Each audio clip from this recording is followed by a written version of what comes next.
Now, 3M reporting earnings Tuesday before the bell. This is one of the stocks that is interested a lot of people in the market, especially a lot of retail investors over the past 6 months or so, and if not 12 months.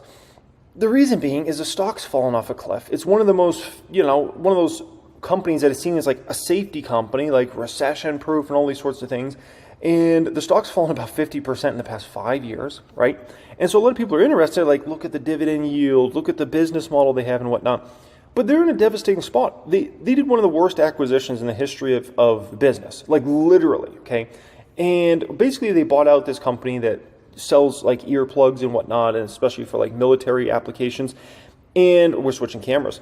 And unfortunately, from my understanding, those earplugs didn't quite work the way they were supposed to work, and now they're in these insane lawsuits nonetheless, and it looks like it's going to be something that, it either takes down the whole company or it's going to take down a huge portion of the company nonetheless.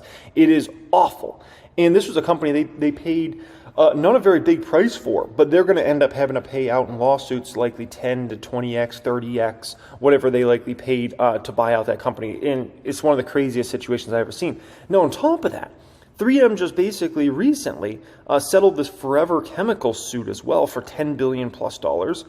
So, I mean, you look at this and it's a mess. That's why I haven't bought the stock, because I'm looking at it and I've researched it a lot, especially this year, because I'm like, it's 3M, but I haven't been able to buy it because I'm just like, do I want to get in the middle of all these, all this crap? I don't know about that. I don't know if it's worth it, because here's the deal.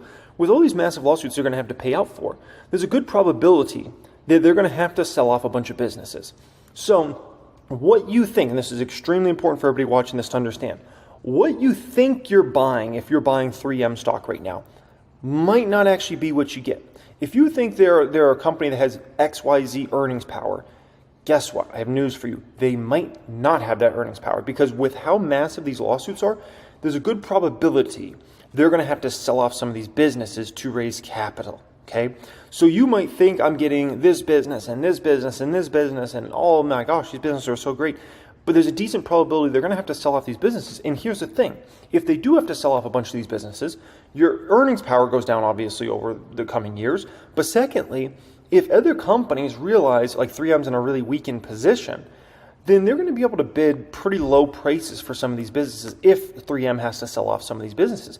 Now, we know also if 3M has to take out debt of any kind to, let's call it, fund all these lawsuits and things like that, it's a horrible time to take out debt. We do know that. It's the worst time probably in the past 20 plus years we've had to take out any sort of debt. So 3M is such a mess right now that it's a no touch for me, man. It's a no touch. I understand it's tempting, but there's a lot of things in life that are tempting. It doesn't mean you touch them, okay? Remember that.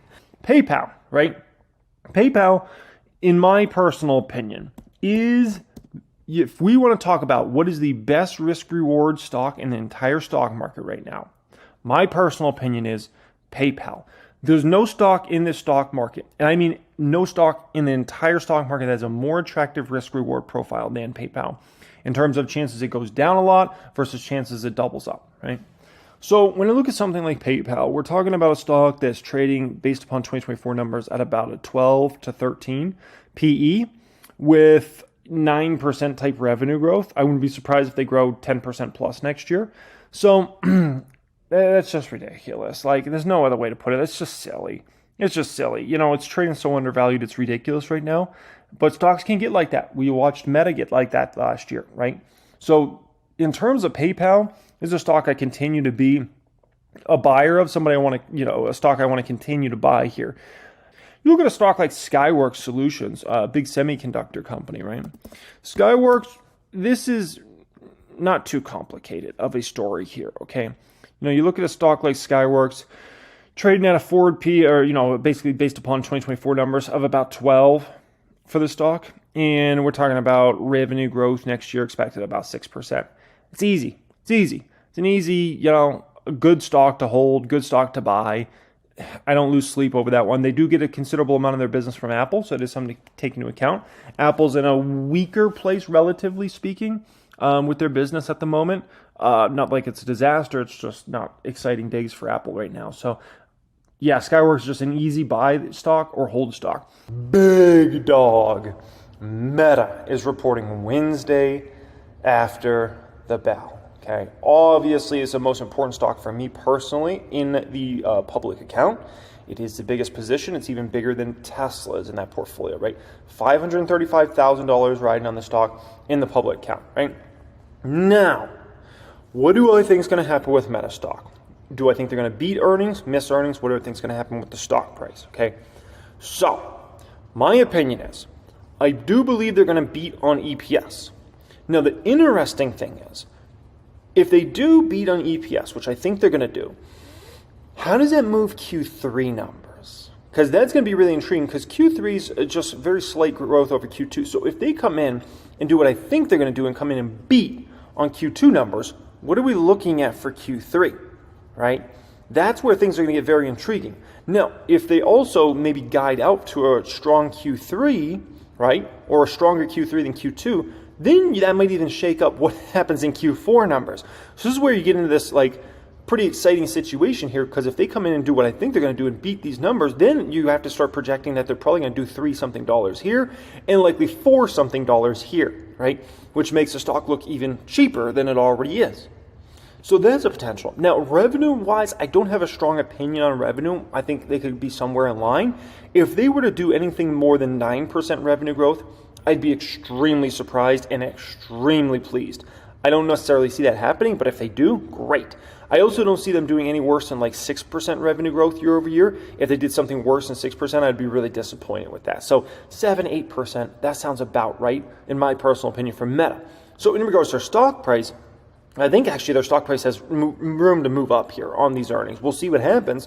And for me as a long-term investor, it doesn't really matter, because it's not like I'm selling Meta stock. Like if Meta stock goes to, I don't know, 330 after earnings, I'm still not selling the stock. It's not even remotely close for a time for me to sell that stock. If the stock goes to 270, it also doesn't matter, because I'm not selling at 270 either.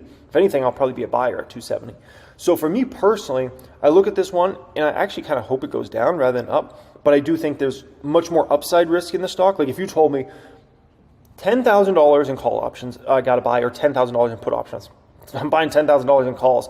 It might be a little more intelligent to buy $10,000 in puts, because then I could kind of like hedge a little bit going in these earnings. But I just feel like there's much more risk to the upside than the downside. We'll see what happens. I'm ready to take advantage if it gets any opportunity, but I just don't see it in this one. Now, Zuck's looking pretty darn confident. I'll say that. Man's out here surfing around on a lake, okay? Man's out here doing MMA. I don't know. This looks like the most confident version of Mr. Zuck I've ever seen. He's openly challenging people to fights. I don't know, man. We'll see what happens with these earnings. Man's looking pretty confident. That's all I'll say about that. Okay.